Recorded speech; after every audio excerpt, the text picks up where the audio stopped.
Tiene la palabra el diputado Fidel Espinosa.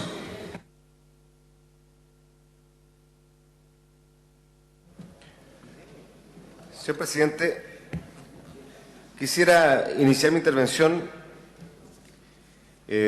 dando a conocer en particular la trascendencia que tiene esta iniciativa, por cierto, pero no sin antes referirme a las últimas palabras del diputado Kast. Yo creo que justamente ese tipo de intervenciones, sin fundamento, sin base, sin antecedentes, que reflejan una ignorancia inusitada en un parlamentario que se supone es un letrado dentro de esta Cámara, le hacen daño a la política. Le hacen un profundo daño. Porque las puede hacer acá adentro, donde tiene fuero parlamentario. Pero estoy seguro que no las puede hacer afuera, con los micrófonos de televisión o de radio, porque se vería expuesto a querellas por parte de la institución. Porque el Partido Comunista, independiente de cualquier tipo de aprensiones que ustedes, por su intermedio, presidente, puedan tener, es un partido que merece respeto. Y ese respeto, ¿no es cierto?, de usted le ha faltado al Partido Comunista hoy día, me parece grave, en la discusión de un proyecto de ley que se supone, ¿no es cierto?, es la contribución para la construcción de un país más justo. Porque así al menos lo veo yo, así al menos lo veo mi partido. Este proyecto de administrador provisional que usted, señor Kast, criticó duramente dentro de la comisión, es un proyecto que contribuye a construir una nación desde el punto de vista estudiantil mucho más justa. Porque efectivamente, ejemplos como el de la Universidad del Mar, que aquí se ha hablado reiteradamente de ello durante esta mañana, son justamente los ejemplos que no queremos que nunca más ocurran en nuestra sociedad chilena. Que entidades como esa, que han hecho del lucro un mecanismo, ¿no es cierto?, un sistema, para meterle la mano al bolsillo a los padres y apoderados, que son los que sufren cuando hay cómo pagar el arancel, obviamente que son necesarios para Chile. Y por eso este proyecto, independiente que digan hoy que ha sido un proyecto que se ha tramitado, ¿no es cierto?, de manera rápida, es un proyecto importante y es la puerta de entrada a lo más fundamental que tenemos, que es justamente la reforma educacional que en los próximos meses estaremos discutiendo en la Cámara de Diputados. Una reforma que ya sus propios parlamentarios la andan, ministro, por su intermedio, vilipendiando, demonizando, recorriendo los colegios, los diputados de la UDI, los colegios particulares subvencionados, para decirle poco menos que aquí la intención es eliminar la educación particular subvencionada, generando miedo, temor, porque eso es lo que les gusta a ellos. Miedo, temor, como lo han hecho con la reforma tributaria, porque son incapaces de decir, señor presidente, que en el tema de la reforma tributaria, por ejemplo, no es que estén defendiendo al pequeño y al mediano empresario, están defendiendo a sus financistas de campaña, a los que financian su campaña.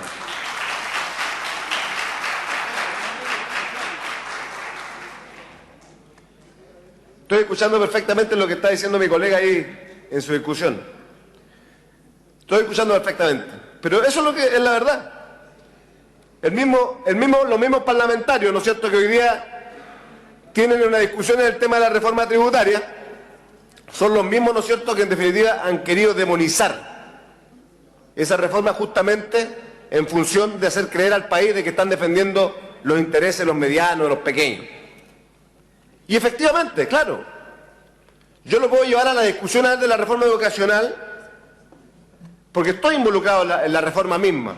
Y obviamente puedo tener mucho más conocimiento en ciertas materias, pero en el tema de la reforma tributaria nadie puede discutir, ¿no es cierto?, de que allí estamos generando, y esa reforma es el corazón para construir los otros proyectos de ley que son importantes para Chile. Y por eso, en el tema del administrador provisional, hubo una serie de situaciones que se marcaron en la discusión, que tienen que ver, ¿no es cierto?, con generar en primer lugar un instrumento que permita al Estado poder intervenir cuando hayan situaciones como la que ocurrieron en la Universidad del Mar, que efectivamente dejaron en el más absoluto desamparo a más de 3.000 estudiantes, que después tuvieron que andar deambulando en diferentes centros universitarios para ver cómo podían continuar sus estudios.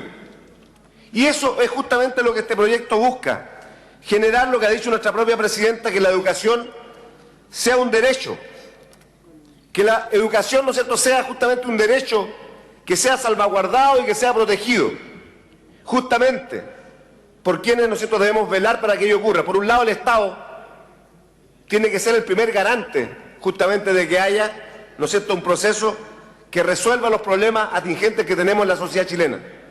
El diputado Boric decía en su intervención hace un rato,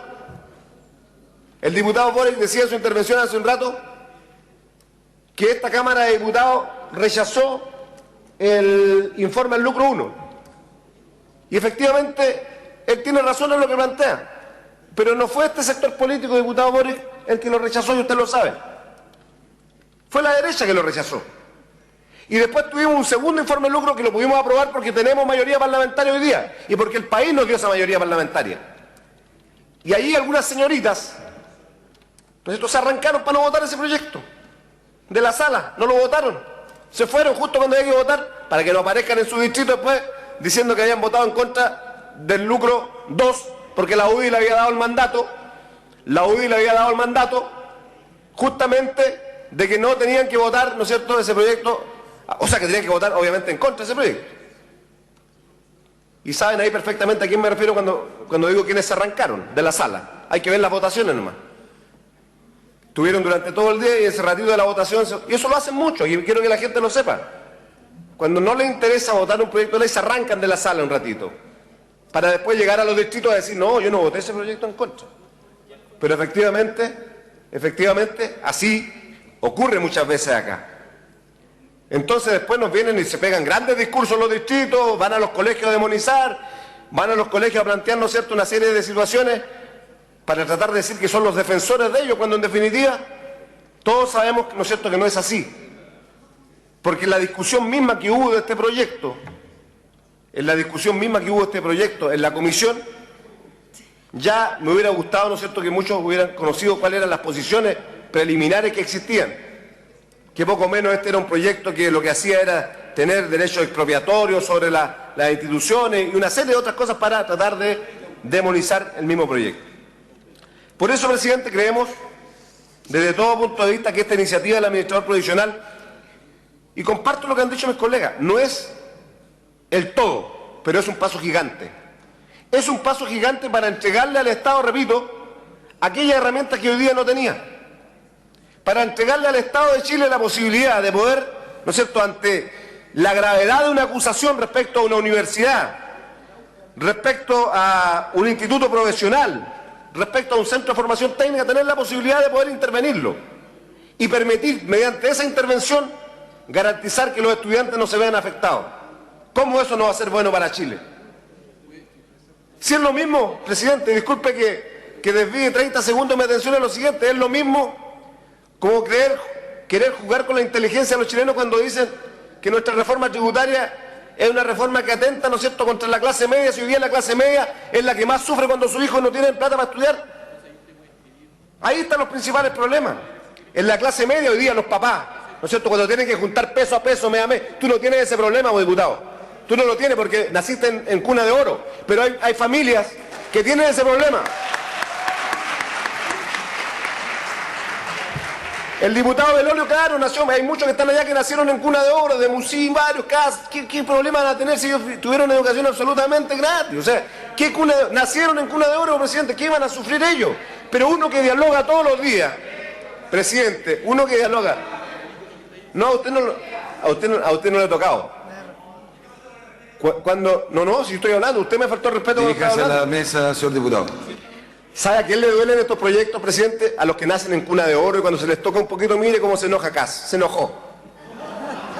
Ah, ya. Señor diputado, diríjase a la mesa, por favor. Sí, presidente, es que se lo digo porque se enojan tanto, se exacerban, se enojan, pero es la verdad. Yo converso todos los días. Yo converso todos los días. Yo no te estoy faltando el respeto. Estoy diciendo que nacieron en cuna de oro y eso no es una falta de respeto. Diputado, diríjase a la mesa, por favor. Presidente, disculpe, presidente. Estoy hablando y estoy representando acá con mi intervención a las miles de familias con las que converso todos los días y que me dicen que para educar a su hijo hoy, sufren cuando un hijo sale de cuarto medio porque no hay plata para pagarle los estudios. Y eso es una realidad. Entonces cuando hablamos de una reforma tributaria y decimos la reforma tributaria es para financiar que tengamos gratuidad en 6 años y no sufran, bueno, yo creo que es un beneficio para la clase media. O es muy tonto lo que estoy diciendo, presidente, pero es así, es un beneficio. Es un beneficio para la clase media. Entonces, cuando ellos quieren hacer creer y demonizar La reforma, fíjese, que podrán utilizar todos los medios, La Tercera, el Mercurio, los medios que a ellos los sacan todos los días, o que sacan a los que van a hablar, ¿no es cierto?, de la política de los acuerdos, a eso lo pueden utilizar, pero nosotros no. Nosotros tenemos que trabajar, ¿no es cierto?, en las calles para demostrar que proyectos como este son un beneficio para Chile, para ir construyendo un país más justo. He dicho, presidente. Gracias, señor diputado. Tiene la palabra el